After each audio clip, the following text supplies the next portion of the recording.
Hello my dear students. Welcome to the lecture series of Object-Oriented Programming. In this lecture, we are going to see the different data types. We are going to see the overview of C++ data types. At the end of this lecture, you will be able to introduce the different data types as well as you will be able to use the built-in data types and specifically numeric data types. As you know that a computer program operates on a data and produces an output. Each piece of data must have a specific data type. The data type determines how the data is represented in computer and kind of processing the computer can perform on it. Data type is a specific set of data values along with a set of operations on these values. Let us see the overview of C++ data types. The C++ data types are specifically divided into three. The first one is user-defined type, the second one is built-in type, the third one is derived type. The user-defined type consists of structures, union, class, enumerations, whereas built-in type consists of integral type, void and floating type. Derived data types are arrays, functions, pointers and references. In this lecture, we are going to focus more on built-in types, that is integral type, and floating type, which are numeric types.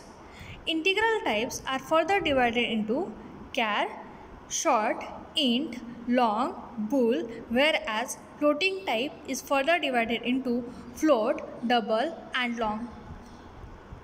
Built-in data types. Built-in data types are also known as basic or fundamental data types. The first category of built-in data types is void. Void is used to specify the return type of a function when it is not returning any value. It can be used to indicate an empty argument list to the function. For example, void function1 in brackets void, where function does not return any type. It can be used to declare the generic pointers like void *IP, where IP is my pointer. Built-in data types are further divided into numeric data types named as integral types and floating point types. Integral data types can be of signed or unsigned values, as well as floating point types are also signed and unsigned values. Integral data types are further divided into char, short, int, long, whereas floating point types are further divided into float, double, long double. Integral types. The first one is char. It describes the data consists of one alphanumeric character. It can be a letter, it can be a digit, or it can be a special symbol. For example, a, underscore, star, 9, @. These characters should be quoted in a single quotes. Each character is enclosed in a single quote to differentiate between character and the integral value, as your 9 can be an integer, but if I want that 9 should be a character, I should enclose it in a single quote. Characters typically requires 1 byte of memory space, and the range from -128 to 127, or it can be 0 to 255. The second integral type is integers. Integers are referred as int in the code. They store the whole numbers without decimal. They are of signed integer, or it can be of unsigned integers. Signed integer value is assumed to be only positive value or 0. It is used for special functions whenever required, whereas unsigned integer supports the negative values. If you observe the table, here the size is given for each integer.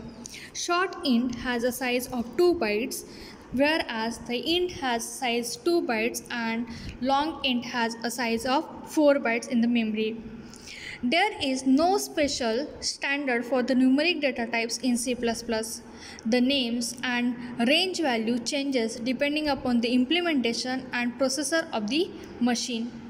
Next data type is floating point types. Floating point types used for real numbers. They have integral part as well as functional part with the decimal point in between. There are three types of floating point numbers as float, double and long double. The keyword used in the program for the floating point data type is float. You can use float as a float which have a 4 bytes of size, whereas double you can use in our program which has a size of 8 bytes. You can also use long double in your program which has a size of 10 bytes, and the range is given as follows.